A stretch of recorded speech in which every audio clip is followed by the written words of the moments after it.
हरे कृष्णा कृष्ण कृष्ण हरे हरे, हरे राम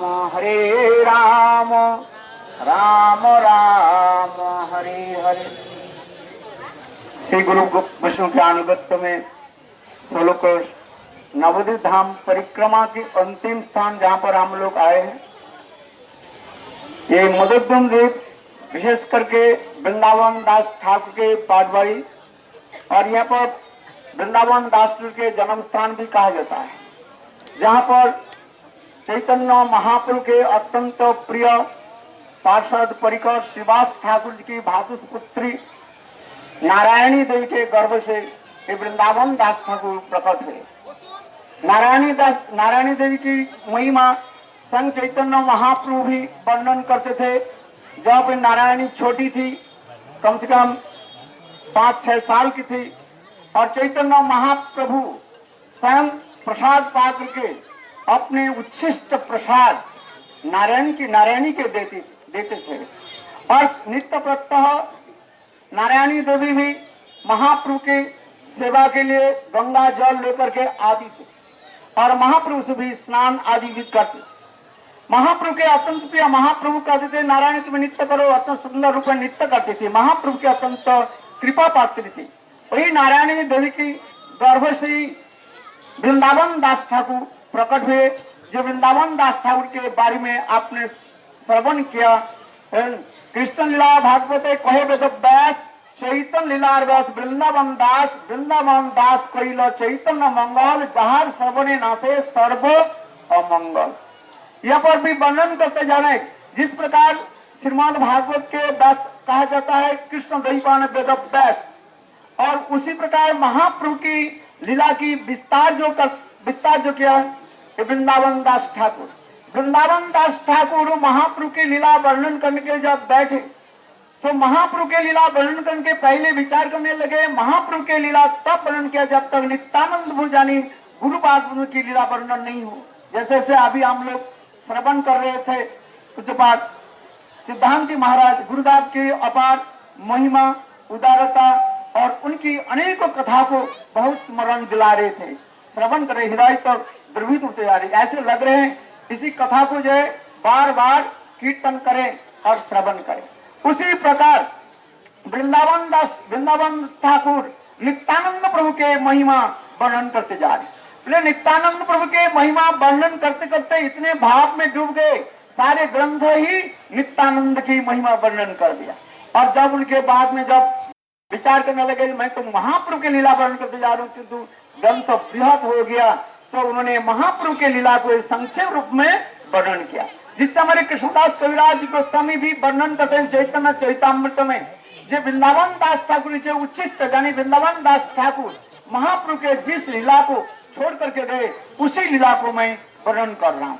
इसी प्रकार वृंदावन दास ठाकुर के बारे में बहुत कथाएं हैं, किस प्रकार दीनहीन और करके रहते थे। इसलिए नारायणी चैतन्य उच्छिष्ट भजन तार गर्भे जौन श्री दास वृंदावन, तार की अद्भुत चैतन्य चरित वर्णन, जहाँ श्रवण शुद्ध कोइल त्रिभुवन।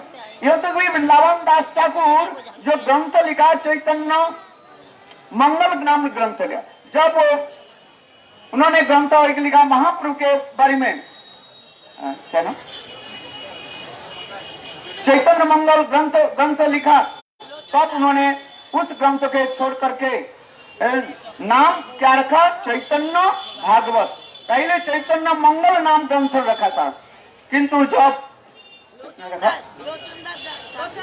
लोचन दास ठाकुर जब अपने ग्रंथ के नाम रखा चैतन्य मंगल, तो वृंदावन दास ठाकुर ग्रंथ के नाम चेंज करके चैतन्य भागवत ग्रंथ रखा। यह स्थान अति दुर्लभ स्थान है, जिसे आपने कथा सुनिए, मोदक ध्रुव धाम है।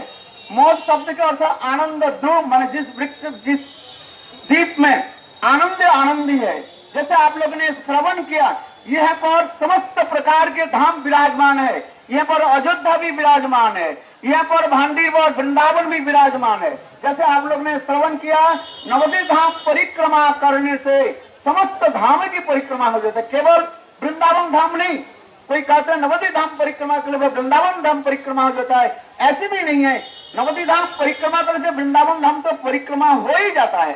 और साथ ही साथ अयोध्या, काशी, कांची जितने प्रकार के धाम है, समस्त धाम अपने आप परिक्रमा हो जाता है।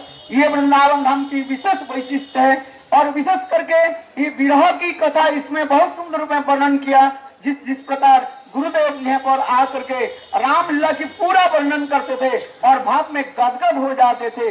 गुरुदेव कहते थे कि जब तक वास्तु रूप में हम रामलीला के स्पर्श नहीं करें, अर्थात रामचंद्र के आदर्श स्पर्श नहीं करें, तब तक हम कृष्ण लीला में प्रवेश नहीं कर सकते। इसलिए विश्वनाथ चक्रवर्ती पाद भी रासलीला की प्रसंग में टीका में भी लिखते हैं, जब तक हम कृष्ण लीला में प्रतिष्ठित नहीं हो जाए, ये रामलीला में प्रतिष्ठित नहीं हो जाए, तब तक हम कृष्ण लीला को हम स्पर्श नहीं करने पाएंगे। क्योंकि कृष्ण लीला एक अद्भुत अतिमत्त लीला कहा गया, जिसमें भगवान की अनेकों लीला है जो अद्भुत है, जिसमें साधारण मनुष्य के प्रवेश अधिकार नहीं है।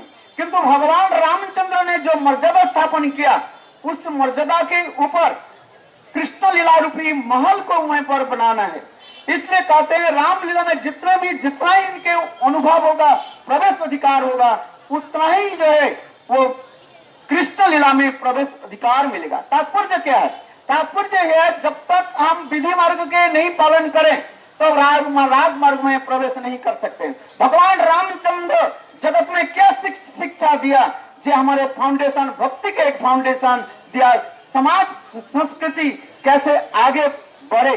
क्योंकि जब तक हम भक्ति में प्रवेश, जब तक हम विधि मार्ग के और लेकर के नहीं चले, राग मार्ग में प्रवेश नहीं कर सकते। इसलिए भक्ति विनोद ठाकुर लिखते हैं, विधि मार्ग रत जने साधि रत्न दने राग मार्गे करानो प्रवेश।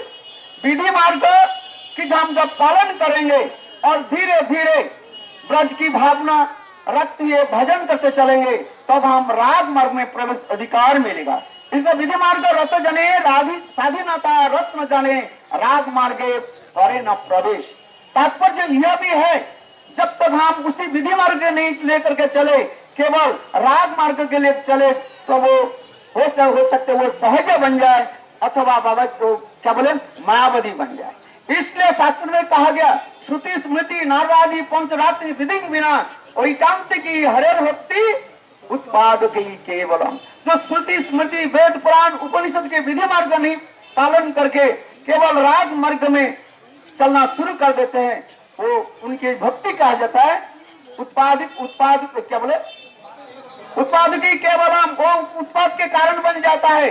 इसलिए भगवान रामचंद्र की आदर्श पहले हमें स्थापन करना पड़ता है और इसके पश्चात भजन करते करते स्वाभाविक रूप में भगवान की कृपा से वो राग भक्ति प्रकट होगी। इसलिए राग भक्ति एक ना कृपा भक्ति भी कहा जाए, कृपा साध्य कहा जाता है। साधन के द्वारा नहीं, कृपा के साथ। वो कृपा जो है कैसे प्राप्ति होता है? भगवत अथवा भक्त के कृपा से ही तब एक राग भक्ति हृदय में उदित होता है। इसलिए पहले हम रामचंद्र के आदर्श से लेकर के चले और धीरे धीरे कृष्ण लीला में हम प्रवेश करें।